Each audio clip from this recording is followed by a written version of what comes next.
David Goggins' Can't Hurt Me begins with the brutal understanding that life does not wait for anyone to be ready, and the circumstances we inherit are not excuses, but raw material for transformation.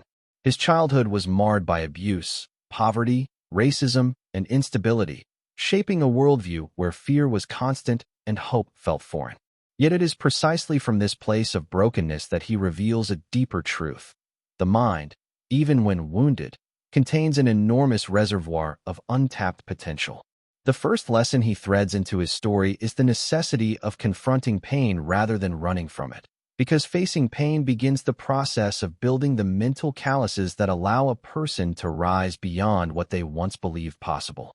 And this lesson transitions naturally into a broader framework, one visible across cultures today, from American inner cities to developing nations, where the people who break generational limits are often the ones who refuse to let their past dictate their ceiling. If this is your first time, subscribe so you don't miss out. Let's continue. In telling his early story, Goggins also exposes the human relationship with self-deception. He recalls moments where he lied to himself to avoid trying, convincing himself he wasn't capable or smart enough. This is something many people across the world still struggle with, a quiet, internal sabotage that kills greatness long before circumstances ever do. The American workforce, for example, sees millions who settle for jobs far beneath their capability simply because self-doubt whispers that ambition is unrealistic. In many African nations, young people internalize societal limitations because they rarely see examples of dramatic upward mobility. Goggins' lived reality speaks to both worlds. The environment may shape you, but accepting the environment as truth is an act of surrender. The next lesson he weaves into his story is the power of radical honesty, a fierce inventory of one's weaknesses, excuses, and fears. He demonstrates how the willingness to tell the truth about who you are becomes the foundation for who you can become. Goggins describes how he was failing academically, overweight, and directionless, drifting through life without structure or self-belief. Instead of offering excuses, he shows how his transformation began when he stopped numbing himself with comfort and forced himself to confront the mirror.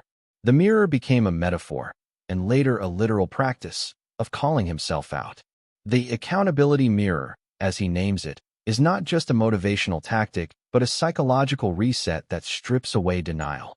In psychological research, similar practices have been linked to improved performance because awareness precedes mastery.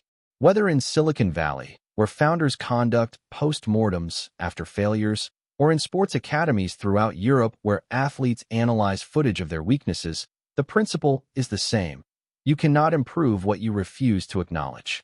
Goggins embodies this through his complete rejection of denial. And ultimately, he shows that growth begins the moment you stop negotiating with your limitations. As he begins his physical transformation, Goggins reveals another unspoken truth.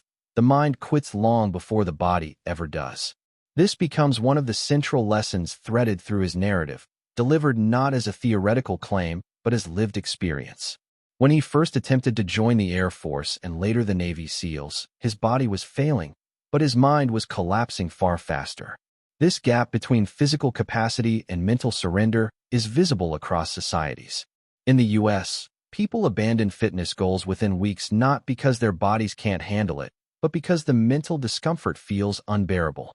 In global contexts, such as students preparing for rigorous exams in India or entrepreneurs struggling in Africa's tough economic climates, it is seldom a lack of raw capability that ends their journey but the pressure and emotional discomfort that weighs on the mind. Goggins explains how he broke through this by adopting what he calls the 40% rule, the belief that when you think you're done, you're only at 40% of your actual capacity. This isn't just motivational rhetoric. Neuroscientific studies on fatigue, such as those by Samuel Marcora, indicate that perceived effort is often a larger barrier than physical exhaustion.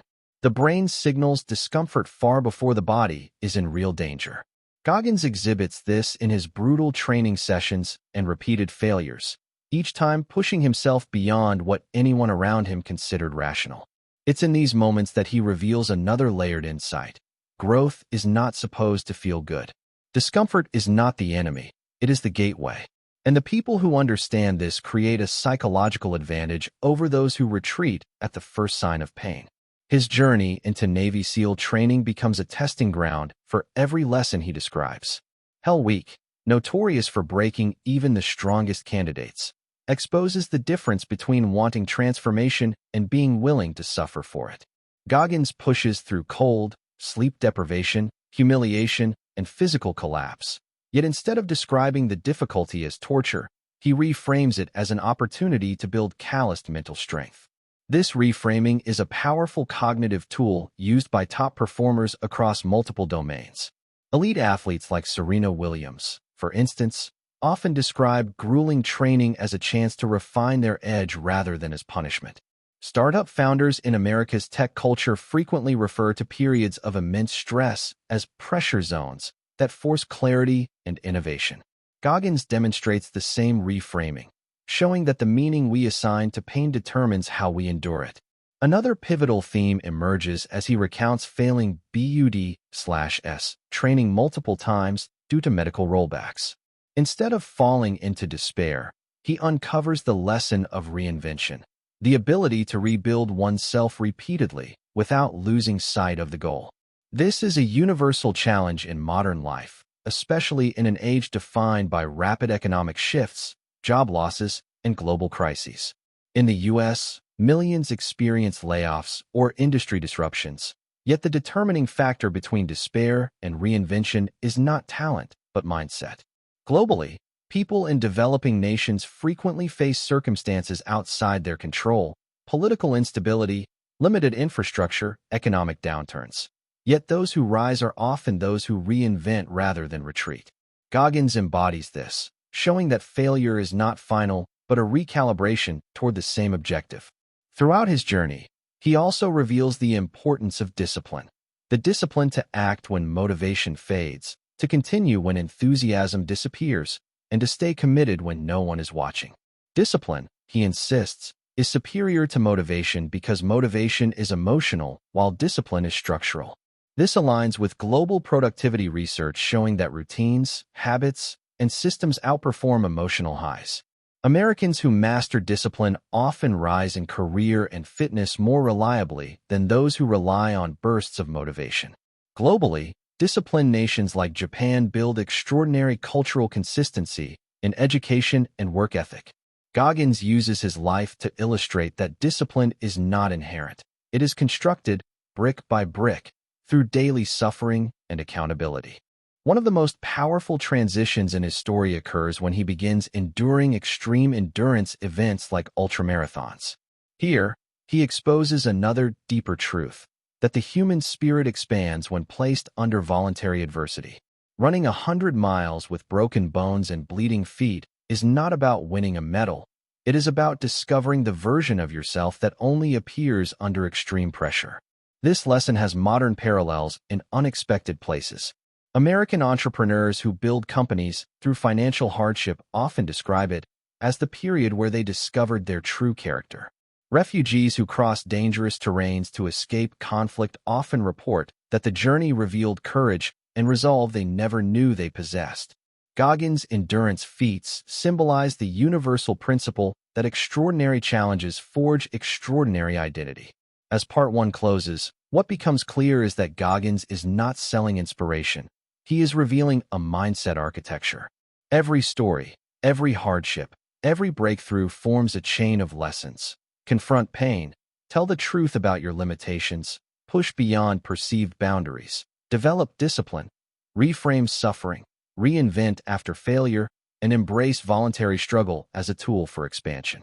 These lessons merge seamlessly into a single evolving idea that greatness is not given, luck is not reliable, and potential is not unlocked through comfort. It is forged in adversity, repeatedly, intentionally, until the mind becomes stronger than circumstances. And in this forging, a person discovers the rare freedom that comes not from ease but from becoming unbreakable in a world that constantly tries to break them. As Goggins' journey intensifies, he begins to understand that the mind is the ultimate governor of human potential, and this realization becomes a central thread woven through his later experiences. While physical pain is real and often overwhelming, it is the mind's interpretation of that pain that determines whether a person stops or continues. This understanding deepens as he enters the world of ultrarunning and endurance sports, not as a seasoned athlete, but as an inexperienced, underprepared individual fueled by sheer willpower. His early races, filled with failure, embarrassment, and near-crippling injuries, reveal a lesson many overlook. Transformation requires stepping into arenas where you are not yet qualified. That initial lack of readiness becomes a necessary catalyst for growth, forcing you to stretch beyond what you believe is possible. In modern life, this resonates with people starting new careers, immigrants adapting to foreign countries, and entrepreneurs launching startups without perfect conditions. The discomfort of not being ready is a universal gateway to greatness. Goggins' first major ultramarathon, the San Diego One Day, becomes a defining moment, not because he was skilled, but because he was willing. He entered the race with almost no training, and within miles his feet were bleeding, his body failing, and his spirit wavering. Yet, instead of stopping, he taps into a reservoir he had only just begun to understand. The internal drive that emerges when a person refuses to quit. This experience highlights another profound lesson. The body follows the story the mind believes. In sports psychology, athletes often win because they create mental narratives that override fatigue and fear.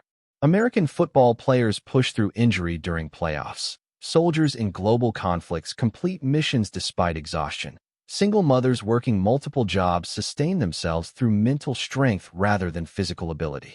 Goggins embodies this truth. His mind, not his body, carries him through the race, and this realization becomes a cornerstone of his philosophy. As he continues running more ultramarathons, he discovers a counterintuitive truth. Suffering, when embraced intentionally, becomes a source of power. He acknowledges that most people avoid suffering, seeking comfort and ease, but comfort breeds complacency. When he pushes himself into extreme physical pain, he is not just breaking his body, he is expanding the limits of his resilience. This approach mirrors practices found in cultures around the world. In Japan, the concept of gammon teaches enduring discomfort with stoic resilience. African long-distance runners, especially from Kenya and Ethiopia, train under harsh conditions that build mental and physical toughness. American Navy SEALs undergo Hell Week to build an unbreakable mindset. Goggins places himself in these same crucibles voluntarily, discovering that suffering isn't punishment, it's preparation for life's unpredictability. This deliberate suffering leads him to another major insight: the importance of the cookie jar. The cookie jar is Goggins' mental archive of past victories, struggles overcome, and obstacles conquered. When he feels weak or incapable, he reaches into this mental storage and reminds himself of who he has been at his strongest. This practice becomes a psychological weapon against doubt. In cognitive behavioral therapy, similar techniques are used to replace negative self-talk with evidence-based affirmations. Globally, great performers use their own versions of the cookie jar. Serena Williams revisits past comebacks. Elon Musk reflects on surviving near bankruptcy at Tesla. Refugees rebuilding their lives in Europe draw strength from the hardships they survived along the way. The cookie jar proves that confidence is not built from compliments. It is built from survival. And Goggins' life provides endless entries to draw from. Through his races and military challenges, Goggins learns that people live far below their potential because they underestimate their capacity for discomfort. When he runs the Hurt 100, Badwater 135, and other brutal races, he confronts temperatures above 120 degrees, dehydration, hallucinations, and severe muscle breakdown. Yet he continues, revealing another layered lesson. Your mind must be trained like your muscles. Just as athletes progressively overload their bodies, Goggins progressively overloads his mental endurance. He teaches that this training doesn't occur in comfort. It happens every time you push 1 inch beyond your previous limit. This aligns with global research on high performers, where deliberate practice, pushing past comfort zones, is responsible for mastery in fields as diverse as surgery, music, athletics, and leadership. Americans who rise in competitive industries like tech or entertainment often attribute their success to consistently choosing the harder path. Goggins embodies this principle daily, deliberately seeking what others avoid. His journey also highlights the importance of identity transformation. He stops identifying as the victim of his past and begins identifying as the architect of his future. This mental shift is one of the most powerful catalysts for lasting change. In America, many individuals escape cycles of addiction, poverty, or trauma only after changing how they view themselves. Globally, people displaced by war rebuild their lives after redefining their identity beyond loss. Goggins shows how choosing a new identity, seeing himself as a warrior, a competitor, a person who does hard things, becomes the psychological foundation upon which all his achievements are built. Without identity transformation, behavioral change is temporary. With it, growth becomes inevitable. As Goggins pushes deeper into endurance challenges, he uncovers another essential truth. Emotional discipline is just as important as physical discipline. He describes moments of overwhelming fear, insecurity, and doubt, admitting that emotions often became louder enemies than physical pain. Many people today, especially in the age of social media, are overwhelmed not by real threats, but by emotional turbulence, anxiety, comparison, self-criticism, and fear of judgment. Goggins' method of confronting his emotions rather than numbing them mirrors therapeutic practices used globally, from mindfulness traditions in Southeast Asia to cognitive therapy models used widely in the U.S. By gaining control over his emotional reactions, he develops psychological consistency, the ability to act aligned with his goals regardless of how he feels. One of the most relatable parts of Goggins' story emerges when he discusses the criticism and doubt he faced from others. People questioned his choices, mocked his endurance pursuits, and told him he was pushing too hard. Instead of internalizing their judgments, he uses them as fuel. This demonstrates the crucial lesson that external disapproval should not determine internal direction. In modern American culture, where social validation often dictates behavior, this lesson is particularly relevant. Similarly, across many developing nations, societal expectations pressure individuals into conformity, discouraging ambition outside traditional norms. Goggins defies these pressures, proving that self-directed growth requires the courage to be misunderstood. In addition to dealing with critics, Goggins confronts the universal human tendency to seek shortcuts. He emphasizes repeatedly that there are no shortcuts to greatness, only consistent work, intentional suffering, and disciplined repetition. This mindset stands in contrast to today's global culture of instant gratification, where people expect quick results in fitness, finance, relationships, and career. In the U.S., get-rich-quick schemes flourish because people crave success without sacrifice. Globally, social media amplifies unrealistic expectations of overnight success. Goggins' life shatters these illusions. His transformation is not magical, it is mechanical. He shows that greatness is built through hundreds of small decisions instead of one grand moment. As his physical achievements grow, Goggins realizes another profound truth. External accomplishments mean very little without internal mastery. Ultramarathon medals, SEAL accomplishments, pull-up world records. None of these would matter if he had not conquered the inner voices that once controlled him. He begins to understand that the true battlefield is the mind, and victory there produces results everywhere else. This insight mirrors spiritual, psychological, and philosophical teachings globally, from the Stoics of ancient Greece, who emphasized self-mastery, to modern American psychologists who study resilience, grit, and neuroplasticity. Goggins embodies these principles, not as theory, but as practice. With every race, every failure, and every comeback, Goggins deepens his conviction that the highest version of yourself is forged through intentional hardship. This belief becomes the lens through which he views all challenges. He stops asking, "Why is this happening to me?" and starts asking, "What is this shaping me into?" This mental shift is transformative and is seen in some of the world's most resilient individuals. Holocaust survivor Viktor Frankl wrote of finding meaning in suffering. Athletes recovering from career-ending injuries rebuild themselves into champions. Entrepreneurs who lose everything often rise back stronger by reinterpreting the experience. Goggins' journey connects to all of these, teaching that suffering becomes powerful when it is assigned meaning. By the end of this phase of his life, Goggins does not claim to be superhuman. Instead, he insists that everything he has achieved is accessible to anyone willing to endure the process.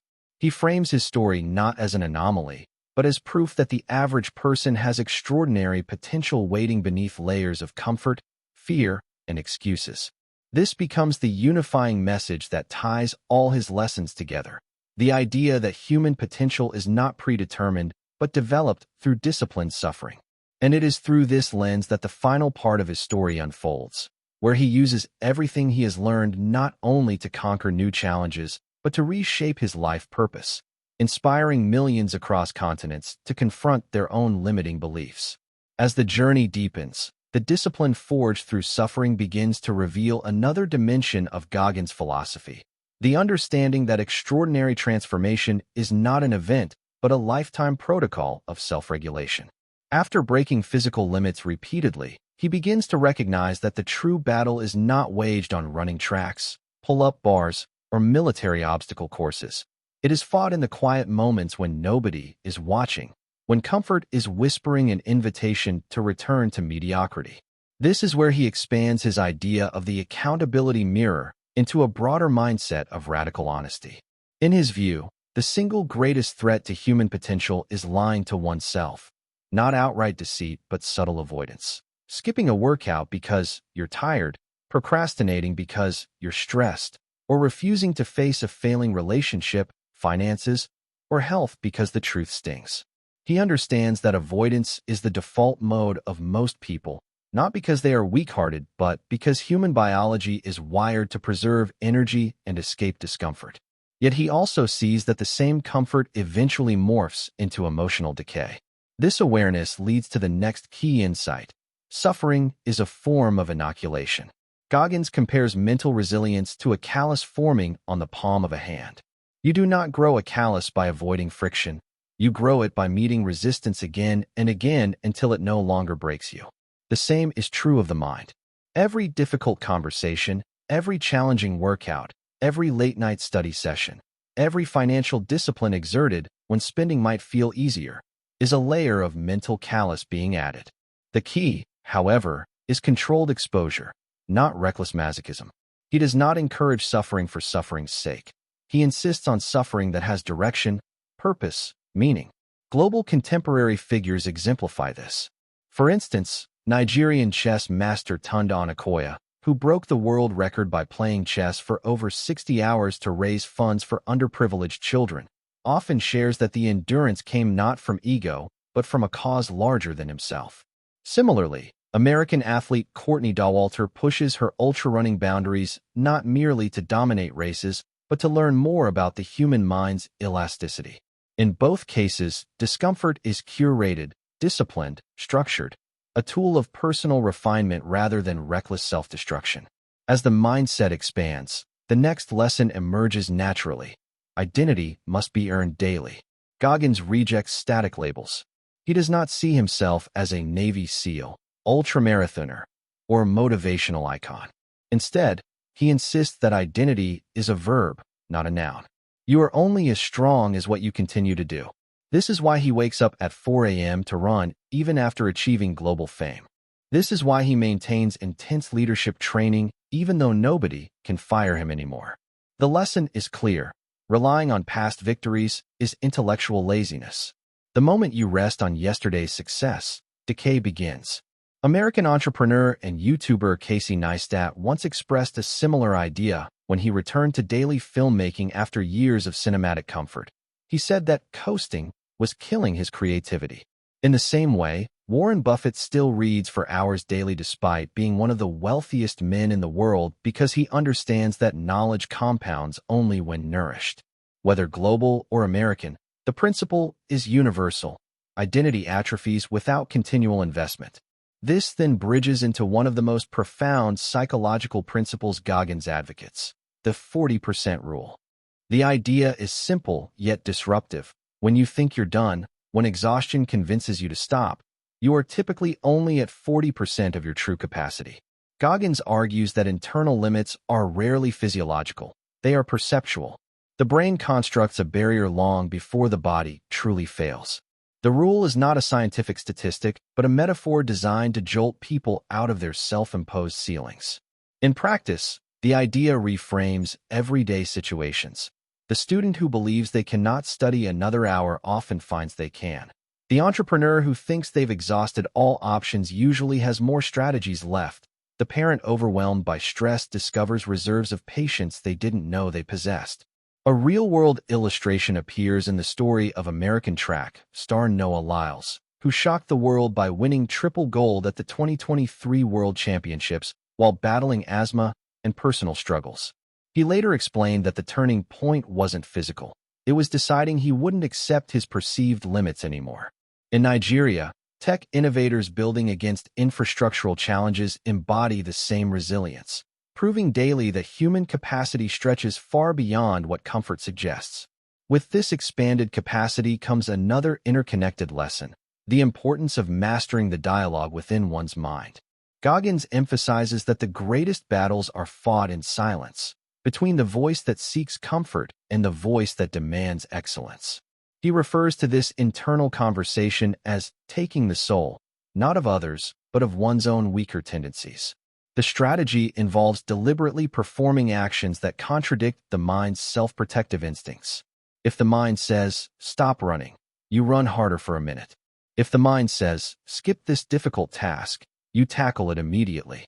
Over time, this teaches the mind that it does not command you, you command it.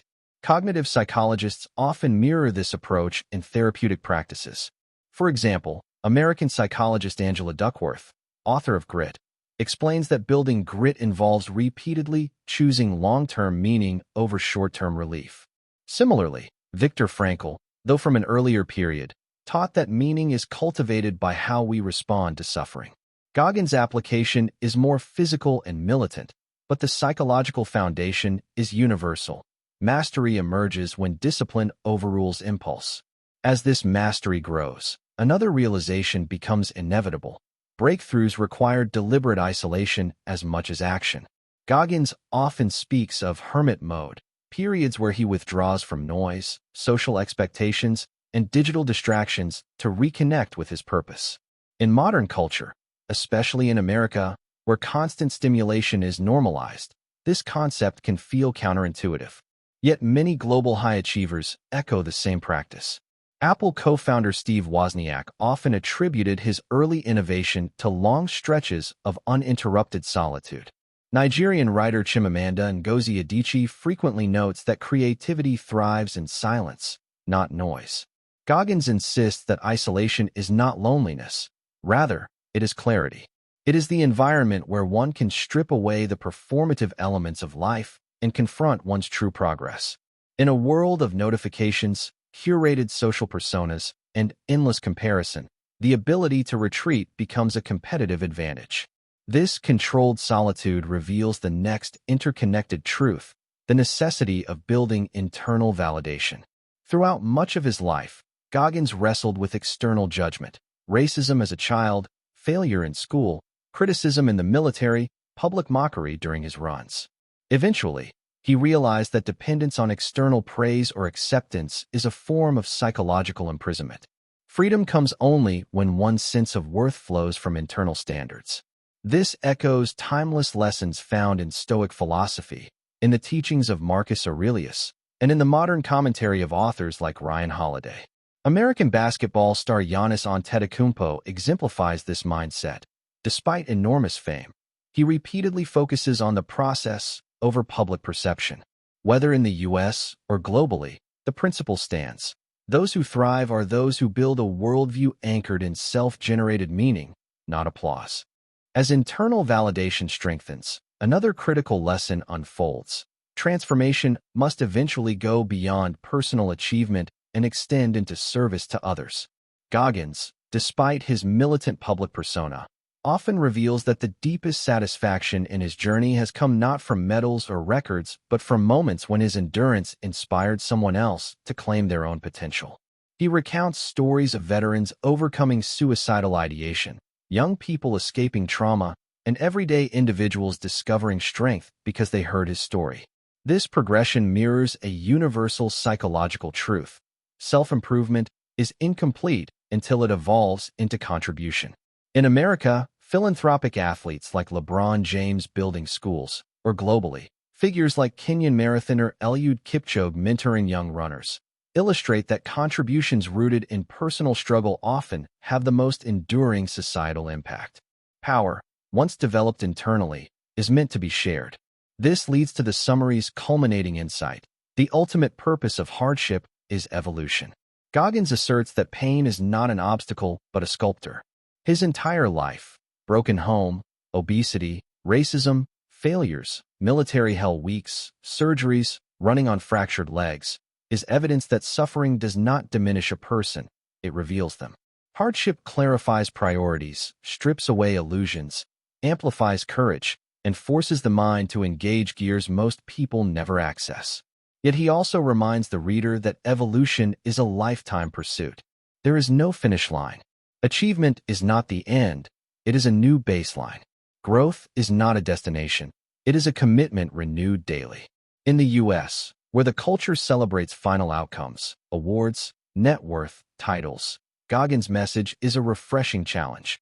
The process matters more than the result. And globally, in societies facing political instability, economic uncertainty, and cultural pressure, this message resonates even more strongly. Personal evolution becomes the one form of progress that no system can block. By the end of his journey, Goggins has become more than an athlete or military figure. He is a symbol of what a human being can become when they reject excuses, embrace suffering, and turn adversity into fuel. His story is not an invitation to imitate his exact path. Few people will run through deserts or attempt world record pull-ups, but an invitation to apply the principles behind his path: radical honesty, purposeful suffering, identity earned through action, mastery of the inner voice, strategic isolation, internal validation, and service-driven transformation. The narrative teaches that greatness is not reserved for the gifted, it is carved by the disciplined. It is not a matter of luck, but of relentless self-governance. And in a world increasingly designed for comfort, entertainment, and distraction, the ability to self-regulate becomes the rarest and most valuable skill. What emerges is a blueprint for human resilience, one rooted in the philosophy that the mind, once trained to embrace difficulty rather than flee from it, becomes an unstoppable instrument. Pain becomes information rather than obstruction. Fear becomes a challenge rather than a prison.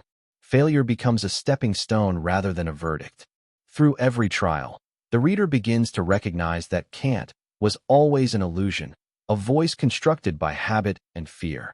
And once that illusion is broken, a deeper truth rises to the surface.